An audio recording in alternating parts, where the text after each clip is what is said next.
Dante DiVincenzo has crash landed here in the Capital Region. Dante, 3 hours away from Madison Square Garden, but so much love here today. What did it mean seeing all these fans out here? From small town stardom to now playing on one of the world's biggest stages, former Shaker High School baseball star Jeff Hoffman is getting ready to make his first Major League Baseball All-Star appearance. The athletes make this look easy, but trust me, this takes a lot of coordination and strength, something that I'm learning the hard way. This is what a typical football helmet looks like. You can see pretty hard surface there. But thanks to Guardian caps, the surface now pretty soft, which officials say helps the impact. What's your message to little girls who are inspired by people like you?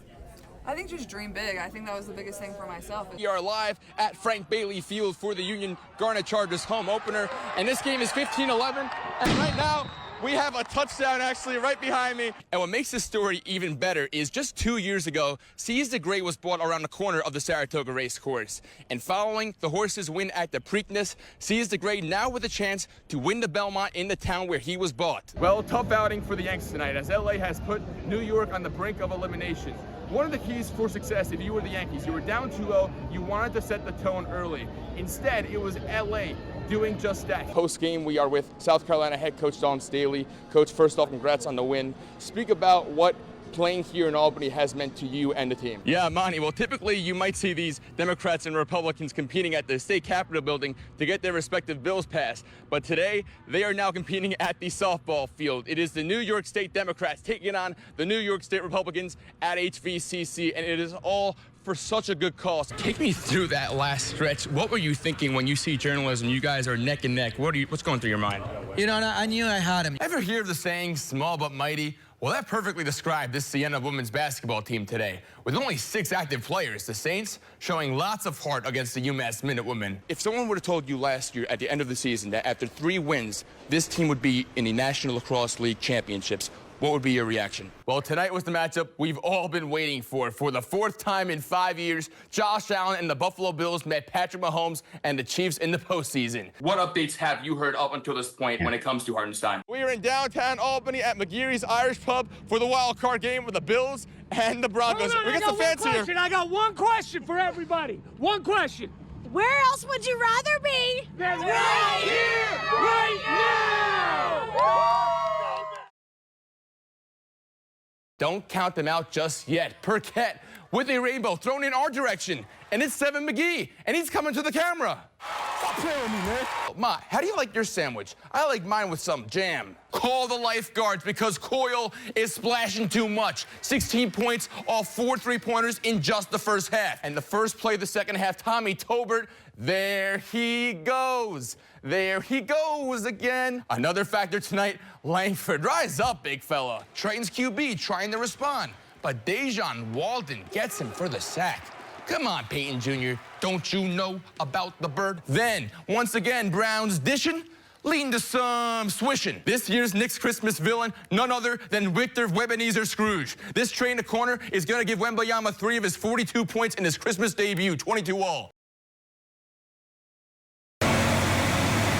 It's hockey you've probably never seen before. Just feels good to be back with the team and getting some wins in. So fun to be out there. It's very freeing. It feels great. Fast-paced, hard-hitting, and no doubt competitive like traditional hockey. But these athletes aren't playing on skates. They're playing on sleds. We have a lot of athletes who can't use their legs physically to play, so going into the sled allows them to play a sport that they want to do. The game looks like hockey, but here, players sit in sleds and use 2 sticks.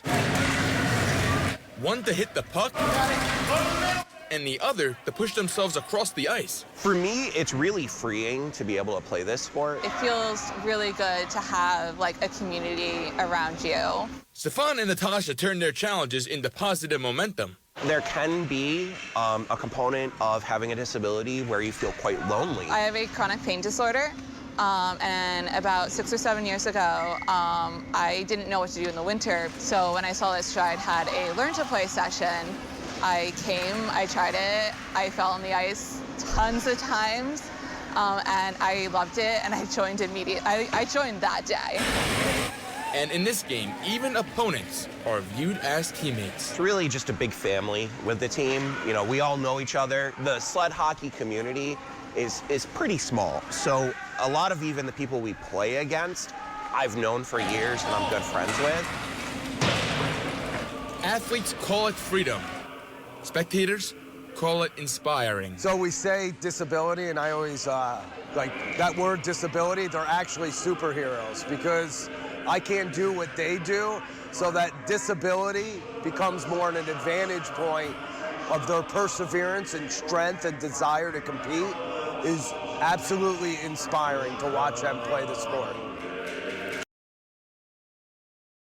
I'm very happy to be back, to have the opportunity again. After a year of uncertainty, Bautista Giralt has defied the odds. Returning to the court for UAlbany, he grew up in Buenos Aires, idolizing Argentina legends like Manu Ginobili and Luis Scola. Before joining UAlbany last year, he played in the NBA Academy Latin America program and also competed in the 2023 FIBA World Cup. But before his college career even started, it seemed to be over. During a routine health screening, the 7-foot center was diagnosed with a heart abnormality. It would rule him out for the season.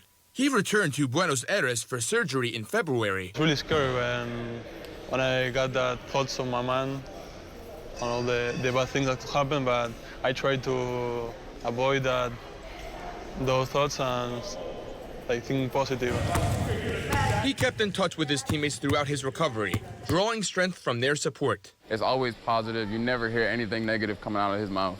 He has, all the negative, things that he could say about his life, but he doesn't say it. That just shows, his toughness. We love him. He's one of our brothers. Following a successful surgery, Bautista's next challenge was getting back into game shape. Start walking again, and then the part of getting back to the court. There was so many months without playing. Your mind says I'm going to get back to the level I was before surgery, but it was hard. But Giralt pushed through, keeping a positive mindset. And his coach, Dwayne Killing, says his enduring spirit is inspiring. You can't get a bigger global citizen than Bautista because of his size, I think also because of the size of his heart. And to see his smile when he first got back on campus, because he really wanted to be here. Dunked the ball the first time, the guys were celebrating like we won a national championship. When Giralt finally hears his name called on game day, it will be a moment celebrated by his entire team. He is the stories that we all kind of root for, where the odds are stacked against him and he's overcoming it. When he checks in, a lot of people are checking in with him. In Albany, Sam Israel, CBS 6 Sports.